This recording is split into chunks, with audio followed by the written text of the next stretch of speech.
Hey loves, it's Ellie from Big Sister Co. doing this month's Q&A starting today. Congratulations and hello and welcome to everyone who submitted questions. Thank you for taking part. I just pinned that comment. And I'm really excited to get into it with you all today. So this Q&A is really just for us to get to know each other better, for you to get to know me. If you have any questions about, what it's like to be a coach or to start a business or to write a book, that's what I'm here to answer, and any other questions you might have as well. Before we get started, I have to give mad props to Luz from Life of Leisure, who posted that she was doing a Q&A, and I was like, oh my gosh, I've been meaning to do that for forever. Let me just do this also. And so thank you, Luz, for that idea, and I can't wait to be there for your Q&A as well. So let's get into some questions that I've gotten for this month. First question is a fun one, just to get started.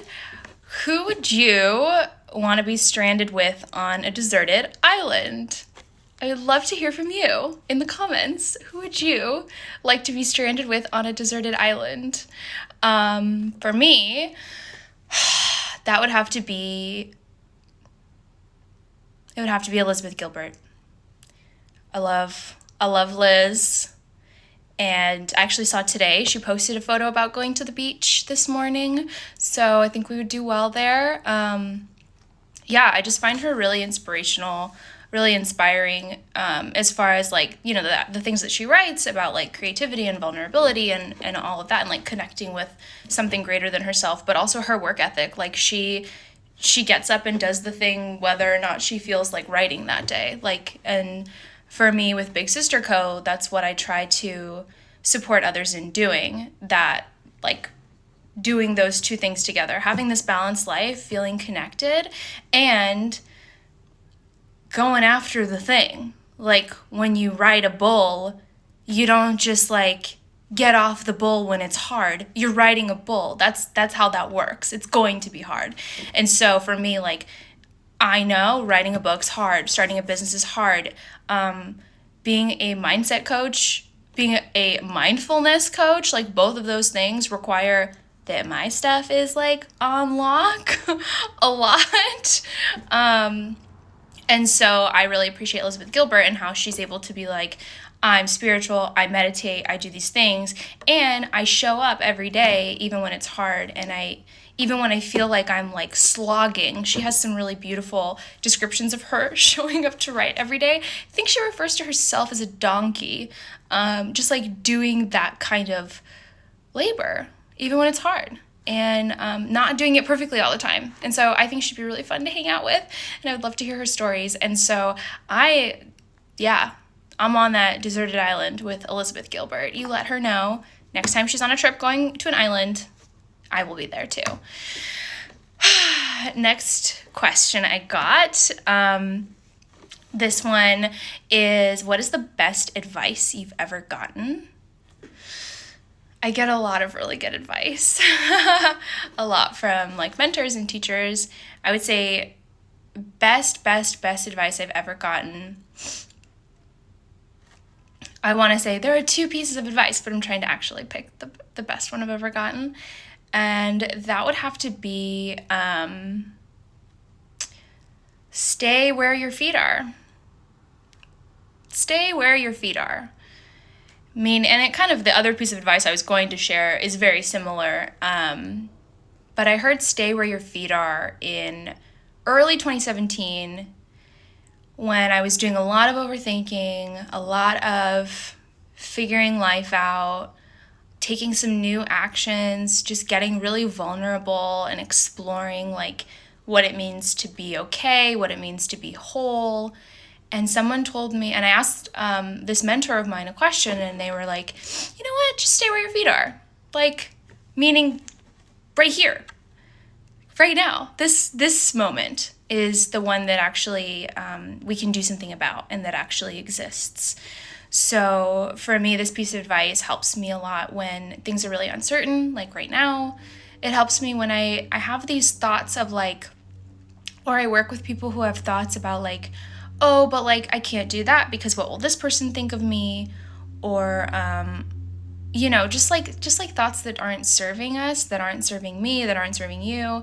Staying where my feet are helps me realize what is actually true and what is actually real and what is actually fear that my brain has made up that does not actually exist. It took me a while to realize that. And one of the biggest insights I'd say I've gotten from the last year is realizing my fear isn't real. It actually doesn't exist. And any fears I have about things that I can't control, why bother being afraid about that stuff? Why would I put myself through that when I can't actually make a difference in that particular thing? So, areas are what other people do or what the economy does. I just don't personally have control over that at this moment. So I can focus on what I can control. And typically that involves what's going on right here. So thank you so much for that question. I hope that helped you. The other piece of advice I was going to fold in, and in fact, I'm folding in now in a sneaky kind of way, is to let go of worry. That worry never serves us. Worry does not serve us. Does not serve you, doesn't serve me. Worrying, not necessary. We're gonna worry though, because our brain has chemicals and electrical charges, and we're just gonna worry about things. And if it's something that again I can't control, or it's in the future or something, then I don't have to worry about it. I can let go of that worry, or I can notice, hey, I'm worrying about this right now. What can I tend to in that? Or, is there something that is there something in me I can take a moment, take a beat with, listen to, and just share my presence with and see what I can do about that worry. And it's not about, Tony Robbins likes to say, it's not about standing in the middle of the garden and saying, there are no weeds here. There are no weeds, there are no weeds. It's not about just telling yourself something's not there if it is there. We have an intuition, we have a gut that is actually I think your gut has more nerve endings than your brain. I'll look into this. But we basically have a gut, a mind, and a brain, a gut, a heart, and a mind. And all three of these centers are the seats of different kinds of wisdom. So, of course, if something's bing, something's kind of odd, something's kind of strange here, that's not the same as repetitively worrying about something that may or may not ever occur, right? So let me know if that makes sense to you, if you relate to that. If you want to drop me a little comment, a little full moon emoji, my favorite one, just because it looks kind of sassy all the time. Let me know if you resonate with that, or if you have been struggling with worry a lot lately and how you've been handling that. But that advice has helped me so much. Even as a coach, I'm not all powerful. I'm not able to change the massive big things we need to change. I can definitely make an impact, and so can you. And that's what I'm here to do, is empower you to do that. But worrying about things isn't an effective way to use that energy that we could use in other ways. Next question I got about my certification experience. So I am a certified life and success coach. I'm board certified clinical hypnotherapist, EFT practitioner, that's emotional freedom techniques, and a certified NLP practitioner. And that's neuro-linguistic programming, which basically means I have the handbook for the mind, and I can help you communicate better with yourself, with others, and with your subconscious mind. Welcome, Precision Plus, to our conversation today. Good to have you. So I'm certified in all those things, and the question is, what is my experience with that certification process? Why did I decide to get certified as a coach? And, how did I... Part of this question is how did I kind of get over that intimidation and start serving other people and working with other people? Hello. So I enrolled in Yes Supply's coaching certification program at the end of last year, in December 2019. And the reason I enrolled then was I was really unhappy in my work and felt really stuck, and I had all these dreams, but where are they, like, how am I really living into them? And I had a lot of fear and a lot of limiting beliefs. And along came this NLP practitioner and coach, Reese Evans, and she actually did a time techniques on an Instagram Live, which I actually have done as well. If you look to my earliest videos, you'll find that too.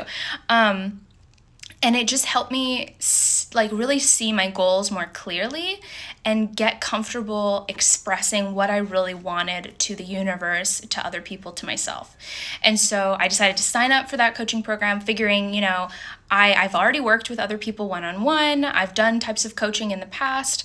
Maybe this will help me gain clarity on what kind of coaching I want to do. And also, at the very least, like, I have techniques that I can use with myself. So all NLP techniques, you can do them with yourself. Because NLP in general is a do-with process. And my coaching too is a do-with process, not a do-to process. So the things that we do together, you can do with yourself as well.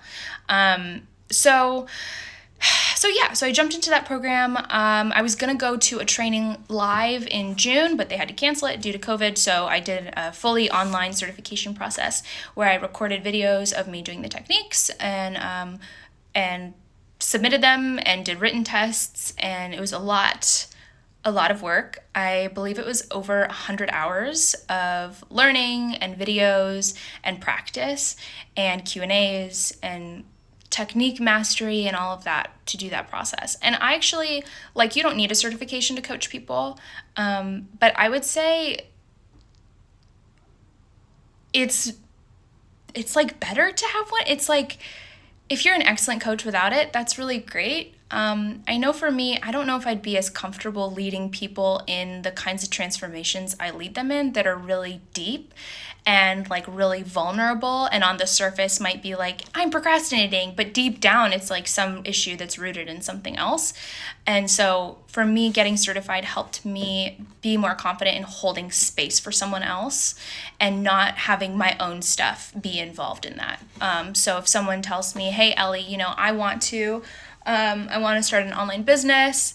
I want to, let's say, sell a digital product, and I want to make $30,000 every month. As their coach, I would be like, fantastic. Let's work on your mindset. Let's work on what habits you need to have in place. And let's work on your actual plan for creating a product with that much value, where you're going to have that revenue, that consistent income coming in, that consistent revenue coming in to your business. So I would never be like, oh my gosh, that's a lot. Like, don't you think that's kind of a lot? Like, and we're in a pandemic, like maybe you should like tone it down a little bit. The certification in really fascinating ways has helped me be like, oh no, if you have that desire, you absolutely have within you the ability to execute and to achieve it. That's it. I know that to be true.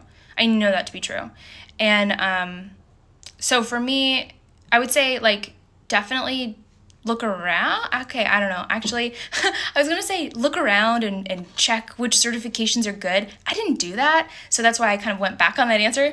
I found Yes Supply, and I was like, this looks great. There's so much value here. I'm going to do this. And if you're curious about knowing more, Yes Supply is in my link tree as like my affiliate link for if you're interested in that program. But I would say like there are like less than ideal coaching certifications out there. It's really up to you. I think for certain kinds of things, like to be a hypnotherapist, you can't exactly like just say, I do hypnosis now. Like that's one you need to be board certified in. But like life and success coaching, I learned tools through the certification. I learned methods and ways to really go deep with someone in a really organized way so that they can then like break through, have a new perspective on themselves, and actually achieve their goals without holding themselves back the way they used to. Because a lot of us have these like, you know, for whatever reason, maybe you don't know, maybe you've barely noticed you do that, but a lot of us have like just these ways that you hold yourself back, or you like don't answer that email when you know you should, or you don't show up the way you feel like successful people in your field do. and you're holding yourself back. You're like, oh, that'd be cool one day to like, to get better, or to like write a book, or like to do these things, to start my own business, but I just don't feel ready yet, or I need to think about it more, or I need to do more research. Getting actually certified in those different modalities has helped me look at all those issues and be like, let's work through this together in a sustained way, and I'm going to show you how you are at cause for all of those things. Welcome, Sarah. Welcome to the Q&A. If you have any questions for the Q&A, feel free to put them in the comments. So I strongly recommend the certification process. You don't need to be certified to be a coach. For me, it helped me really own my expertise and master the skills needed to do that. And get rid of my own limiting beliefs around, doing a live Instagram Q&A. Like, if you asked me, 7, 8, 9 months ago, if I was gonna, if I could see myself doing a live Instagram Q&A, I'd be like, why would I do that? Like, why would anyone want to know what I have to say about things? And now I'm here, and it's fine. I was gonna say, it just seems like the right thing to do. Like, this can be helpful to people, so why wouldn't I do that?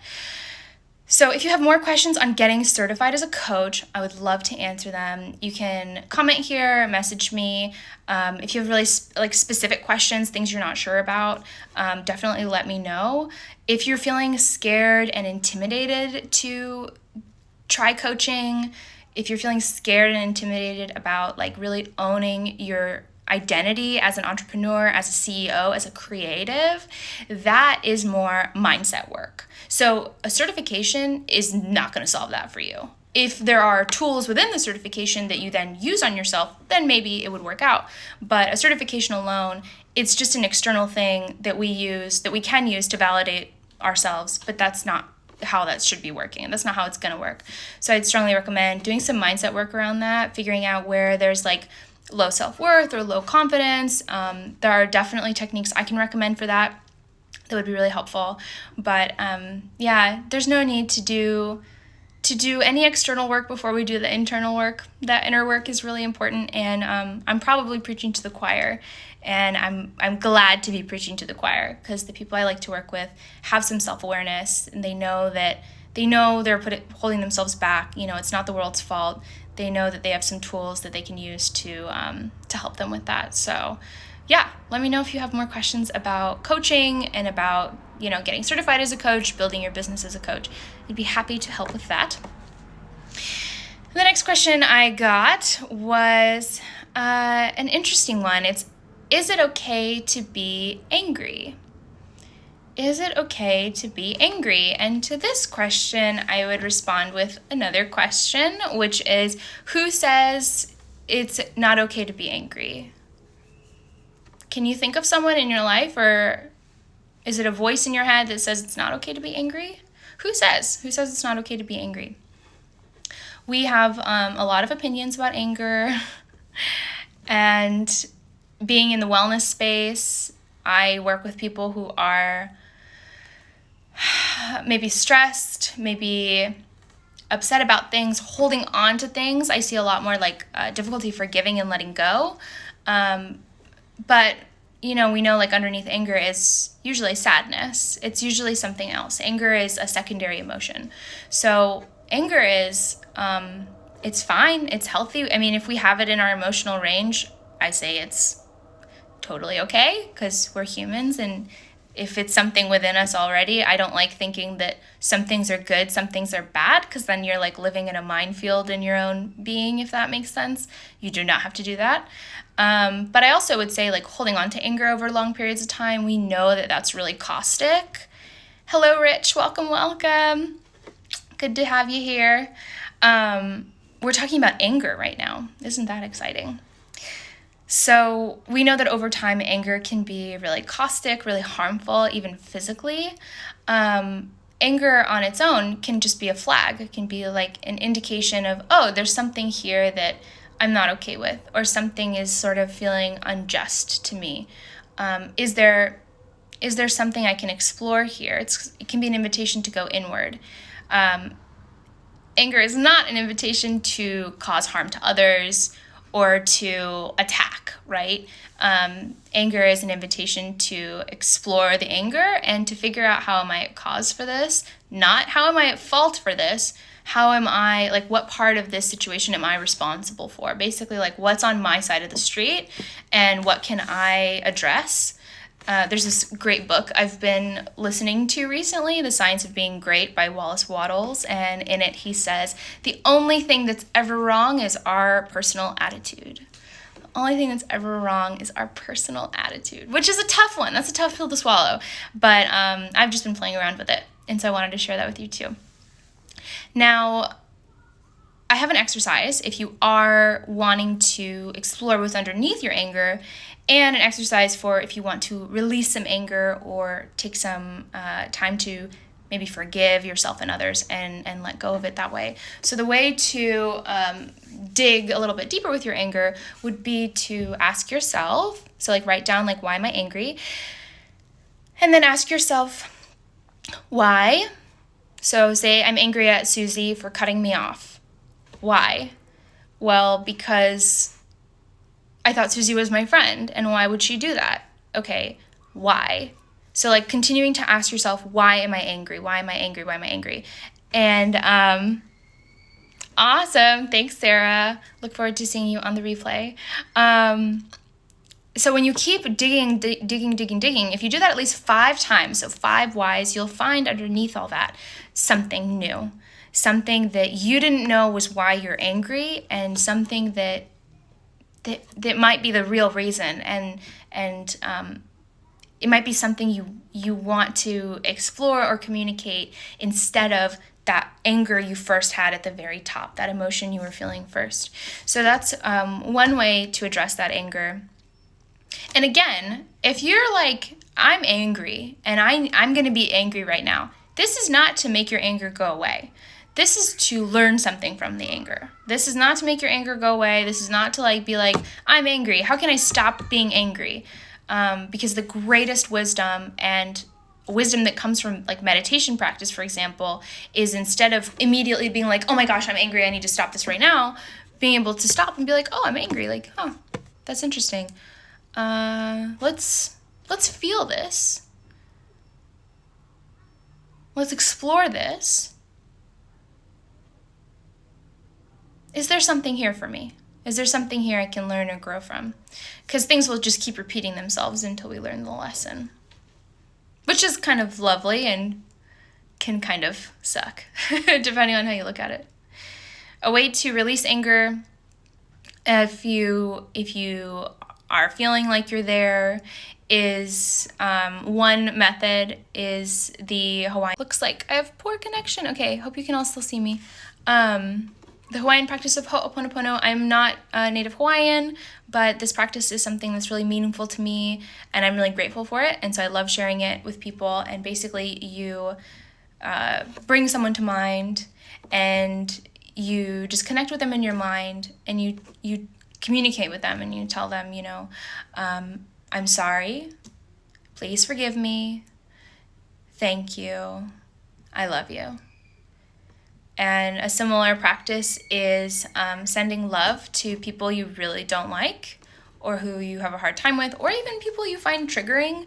I think we're actually reaching a new level of consciousness where it seems like more people are aware that if someone really bothers you, there's a reason for it, and it's not in them. Like, I'll give you an example. So I went on a meditation retreat at the beginning of this year when we could still do that. That was cool. And it was a 4-day retreat up in Shasta in Northern California. And there was this person there, and they like broke all the rules constantly. Like at one point they actually like brought a reclining chair in to the meditation hall, and this isn't like oh, this is really cool, meditating's really cool, let's meditate together. This is a Buddhist monastery.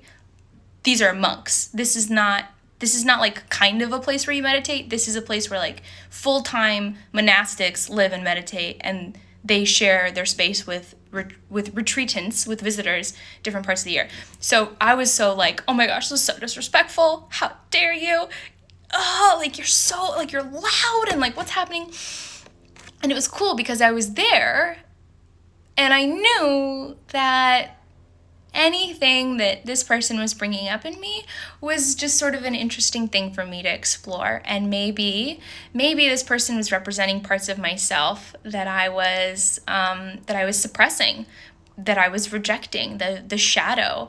And it seems like I'm noticing more people are aware of that, and they're kind of like, oh yeah, like this person triggers me, and like maybe it doesn't mean they're an evil coach or business owner. Maybe it just means they're bringing up something unresolved. And so for me personally, as a coach, like when I follow other coaches and other entrepreneurs, I keep those people who trigger me in my feeds, and try to figure out, is there something I need to learn from them? Is there some like something that I can actually bring into myself that I'm thinking, that I'm judging, or that I'm like something about. So yeah, that was a really long-winded way of saying, and I hope a useful way of saying too. There's a lot of value in those last few minutes, of saying, my personal opinion, it's absolutely okay to be angry. Hell yes, it's totally normal to be angry. And underneath that anger is usually something else. And the responsibility we have as souls in bodies is to keep learning and growing. And that means doing the work. So, like, the reason people are like, oh, he's so this, she's so this, they're so that, the world's like crap, and all this stuff is, just speaking from personal experience, from times when I wasn't resourceful, when I wasn't at cause, when I was the victim of the universe, it was a way more miserable way to live, but I also thought at the time that it was easier. It was easier to live that way, in that misery and in that powerlessness, than to stand up and say, okay, you know what? I'm actually going to take responsibility for myself and for my life and for my thought patterns, and I'm even going to take responsibility for the way I feel when people bother me. And I'm just going to go ahead and do the work. And do I always feel like doing the work? No. That's why I stay super involved in coaching communities and work with a coach and keep learning and growing constantly, because I like making it fun for myself and not like a chore, and not like I'm bad or something. There's nothing wrong with you. There's nothing wrong with you. There's nothing wrong with us. There's a lot of pain and a lot of suffering and a lot of harm that gets done, not just today, not just yesterday, not just this year. And I truly believe that part of why we're here is to transform that and to grow collectively through and far beyond that. So, the other thing I wanted to say about anger is something that I've seen happen with folks that I've worked with is they will start experiencing more anger when they start learning how to set boundaries. So they'll start realizing they were allowed to set boundaries all along, figuring out what are boundaries, like, okay, like what's mine, what's yours, like, okay, like I'm not responsible for other people's feelings. Interesting, new information. Okay, what do I do with that when it feels like someone's trying to guilt trip me or something? And people start setting boundaries, and then they get angry. Partly because, one, the other people are not used to respecting boundaries. If you didn't have boundaries before, they're not used to respecting your boundaries. So they need to be educated by your actions that are consistent over time. And the other thing that happens is we just get angry at that sense of injustice when it turns out, hey, what the heck? I had this right all along, and I didn't know it, and I didn't use it, and now I'm using it. And so I see anger coming up a lot when people are learning how to set boundaries and starting to set boundaries. And with that, I would always say my code of conduct is to be respectful as possible, because when I'm not, I feel bad, and it's not helping the situation at all. Like it's not sharing goodness into the world. It's again, like I try to use my feelings as like my thermometer. And if an interaction makes me not feel good, for example, the other day, I was like turning into my street, and this woman was like crossing the street as I was turning, but my turn was across a street that was going with traffic going the opposite direction. So like I was like in the middle of the street and she was crossing the street where I was gonna go. And I just kept driving, and she was fine, don't worry. But after that, I just felt bad. And I was like, I think I should have just let her go. Like, just, maybe that would have made me feel a little bit better. I felt a little bit like, nah, like I kind of did something kind of shitty, and that didn't make me feel good. So that using those emotions as that inner thermometer is really important and can be really helpful. And you can do that and be respectful. So, but don't like disqualify your anger, because if you do that, then you have this whole range of emotions that you're completely ignoring and you're not listening to their wisdom. So that's what I have to say about that. And then I have one more question that someone in our community has asked. If you have more questions, feel free to ask them in the comments, or you're welcome to message me, or however else you want to get in touch with me is fine. This last question is, how do I get started with meditation? So, I love this question. Meditation's gotten really popular over the last decade or so. I remember when I started meditating, I was 14. I was a little baby teenager. I did it because I was really interested in, there was just something about it that was really exciting. This idea of like working on myself felt really empowering. And meditation and Buddhist practice is all about the self, like cleaning the pond, my own pond, so that I can better see the world, so that I can better engage with the world. And I need to do that work. And if I don't do that work, everything I see is sort of distorted. And it is anyway, but through meditation, I'm able to see things a little bit less through my own stories. So I love this question. I'm really glad for whoever asked. How do I get started with meditating? It's really, really simple. In fact, getting started is kind of the easy part, but continuing to do it is sort of the harder part. So what I would recommend with getting started meditating is set a timer. If you want to use an app like Insight Timer or Headspace, there are a lot of really good guided apps now. There's, what's it called? It's called Oak or something. Anyway, there are a lot of meditation apps. Maybe I'll write a blog post about that. Anyway, that are really guided, and they sort of really easily break it down for you. If you just want to go straight up meditating, no guidance or anything, all you have to do is set a timer for 3 minutes. And then for those 3 minutes, start feeling out what feels good to you. So some people count their breaths. As you get more advanced in meditation, you'll want to let that go. But I would say for like the vast majority of people, for like the next several years, you can count your breaths just fine. You can just feel your breath going in and out of your body. The meditation I like to do is the Soto Zen practice, where you stare at a wall. And so you just like look at the wall and notice any sound, notice any emotions, notice any thoughts, but don't, like the image that people have is like sitting underneath a freeway overpass. It's like I'm under the freeway, the cars are going up ahead, and I am noticing the cars. If I'm getting annoyed by the sound of the cars, that's thinking. So I want to notice that and just like, let it marinate, let it go. If it's interesting, you can think about it for a sec, put a pin in it for later, but then let it go. And I don't go up and get into a car. So that's really thinking. That's like really going, and then suddenly you're like, oh my gosh, I forgot I was meditating. All of these things, by the way, are completely normal and will continue to happen. So let yourself be bad at meditating. Let yourself be like whatever, let the experience be whatever it is, and then just keep doing it. Just those 3 minutes a day at a time of day that works best for you. So maybe it's the morning for you. You get up, set the timer for those 3 minutes. And then maybe eventually you want to incorporate mantras or visualization. And maybe eventually you're like, 3 minutes? I got this. I feel really good about 3 minutes. And you go up to 4 and 5 and 6 and 7 minutes. And then maybe you go up to 20 minutes. And maybe you do 20 minutes just once a day. And eventually, if you wanted to, you could do 20 minutes twice a day. I would say unless you're at a retreat, you really don't need to do more than that. In fact, a lot of books would say like sitting in a certain position for more than like 35 minutes is harmful to you. And it's funny, a lot of monks I know have hip and knee replacements, but they're also quite old, so who knows. So that's my advice on how to get started meditating.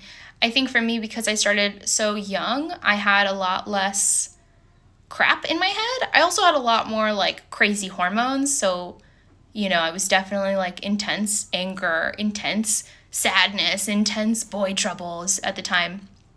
But it was really, really powerful for me. So for me at that time when I started meditating, I remember doing 20 minutes a day, twice a day. Again, the sustainable way to do it, that would be to do less and make it a habit. But that's what I did. And I did that for, I think, 3 weeks. It was over winter break. And when I got back to school, I had never felt such joy. I had never felt such presence. I had never felt such peace. I had never felt less concerned about myself and what was going to happen to me. It was all going to be okay. And my concentration was nuts. It was nuts. I would sit with my AP Euro textbook for 2 hours straight reading it. And then when it came time to take the test, the book was in my head. And I could just look at the book in my head and take my tests. And it took me a lot of years, actually, to let that go because I had such a powerful experience in the beginning. And then over time, it hasn't always been as spectacular. I would say it's still profound and wonderful. And even if it wasn't those things, I would still do it because it's not about the profound and wonderful. It's about doing things because it's a good thing to do. But I had to let go of like those early experiences and not try to keep going back to them. So the other thing I would say is if you've been meditating for a while and some days are really good and some days you're just trying to get back to those really good days and like replicate that experience, I would invite you to just let that go. To just have today be a whole new experience, to let it be its own thing, and to have that be okay. If you are showing up, that means you're on the right track. There's this wonderful Zen master who passed away in 1996, Reverend G.U. Kennett. I'll probably talk about her so much. She's amazing. She was the first British ordained monk who was ordained in Japan, and a woman. Okay, pretty cool. And she said that if you're not practicing, that means like delusion has gotten its grip on you. And it's okay if you miss a day and stuff, okay? But if you start thinking other things are more important than your meditation practice and you're noticing that, then it's just something to notice and to look at. But all that is to say, she said, like, if you're sitting on the mat, if you're sitting and you're in meditation, you're doing it. And if you're making the effort to, notice your thoughts, to acknowledge what's arising, to notice the gap between the thoughts, that's the money, right? That's the ticket. Then you're doing the thing. And I would also say, like, if you're just starting out in your business or you're finally getting clear on what your dreams are, I would encourage you to like apply that to those things too. Like if you're showing up, if you're making the effort and if you're acknowledging what's coming up for you, you're doing something most people don't do. Most people disqualify themselves before they try to do anything, unless they're pretty much assured success. Most people don't try things to see if they're going to succeed. Most people do things they think they'll succeed at, or they're pretty sure they're guaranteed success at. And unfortunately, most people sell themselves short. So, yeah, that's all the questions I had. And I'm so grateful for every single one of them. If you have more, come at me, message me. You can comment on this. I'll post it on my Instagram. And I'm really excited to connect with all of you. I would love to hear if you have any insight on any of these questions you want to share with our community at Big Sister Co's Instagram. I would love to hear it. And I will talk to you all soon. And I hope you have a great rest of your day.